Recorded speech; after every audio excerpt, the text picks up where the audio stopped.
Last Friday, St. George's Hall, the Kremlin. Занять места в зале. An elite congregation gathers to hear its high priest rail against the West, the woke and Satanism, but also to rubber stamp the annexation of the bits of Ukraine it controls. These men, and they're mainly men, represent Putin's inner circle.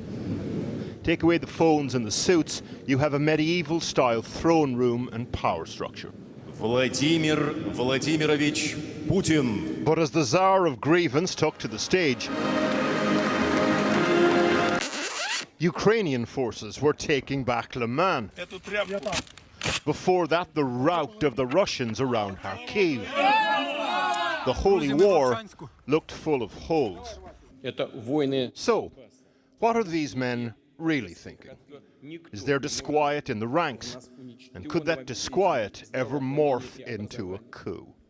The Tsars of old fostered heirs.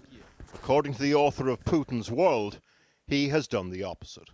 I think his hold is strong because at the moment there's no alternative, right? He's very assiduously made sure that he doesn't really have any competitors or really any successors. I mean, he's done nothing to prepare to groom someone to succeed him.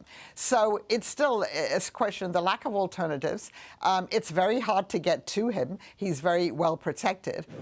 No obvious heirs in the room then, just a system of dependent fiefdoms.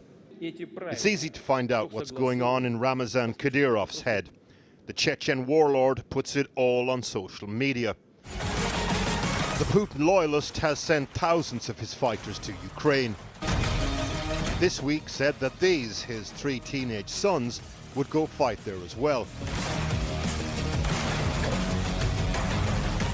Today Putin awarded him a new title, Colonel General. He seemed very pleased. Then there's Yevgeny Prigozhin, the founder of the Wagner Group, famous for sending mercenaries abroad and committing atrocities there.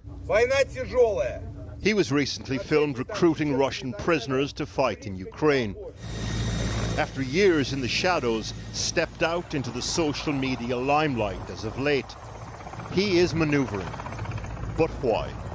A lot is changing right now during the war because we see that official military structures and intelligence, they're failing in the war in Ukraine. So such people as Prigozhin and Kadyrov become more important because they say like, well, they can't do it, we can do it. And they're trying to show Vladimir Putin that they are more effective than these official structures, than these generals. So they are becoming more and more outspoken. They're becoming almost openly critical to Russian Ministry of Defense. Prigozhin and Kadyrov are 2 blocks in Putin Jenga, an opaque power structure, unpredictable, yes, but also based on clientelism and dependency.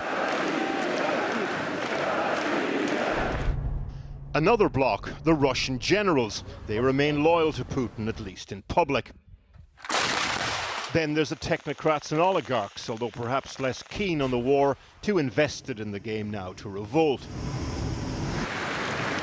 Which leaves the people who didn't get an invite to St. George's Hall.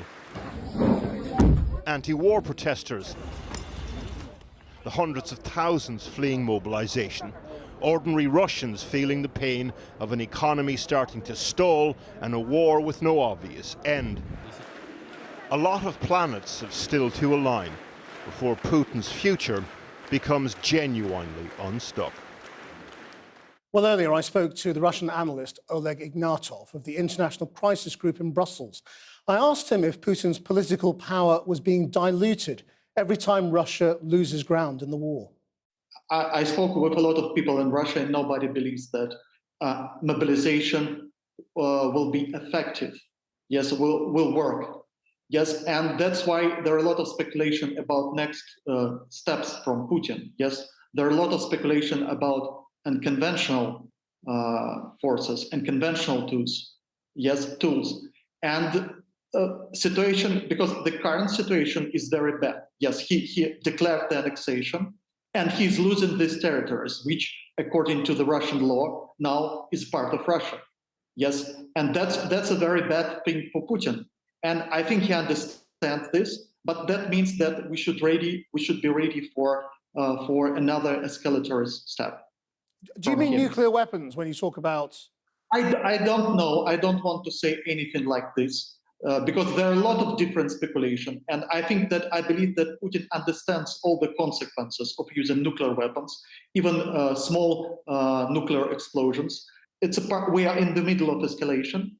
I think he will try to give an impression that, or to convince the Western countries, to convince Ukraine that he's ready to use every tool which he has in his disposal.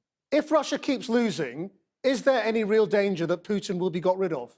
I think that his situation, he still has a lot of resources to influence or to control his people and to control his generals, to control security, to control his warlords, yes, and to control the media and to control all the processes inside the country. So I wouldn't overestimate his fragility, yes. Right, and given his mobilization, how long do you think he can carry on going in Ukraine, so long as they're not totally defeated? It's a good question, and yes, so they're ready. So because a couple of months ago, we heard that Russia was ready for a long conflict. And now we see that Russia doesn't have resources even to protect the occupied areas because Ukrainians are successful in their counteroffensive. Yes, and we overestimated, I mean, like the expert community overestimated Russian resources from the beginning of this war. And it seems that Russia has less resources than anybody expected. Yes, and so the next year, I think the next year will be decisive because sanctions will influence the Russian economy. I mean, the oil embargo from the EU and from the United States. Yes, and we'll see more consequences of these sanctions. And secondly, if Russia continues to lose this war, continues to lose the territories it occupied, yes, it will have, of course, it will have consequences on the Kremlin, and it will have consequences on the Russian society. Oleg Ignatov, thank you very much. Thank you. And for more about what we can expect next from Vladimir Putin, be sure to catch the latest edition of the Forecast podcast, which has an in-depth conversation with the American-Russian expert, Angela Stent. You can watch on our website now. Go to channel4.com/news.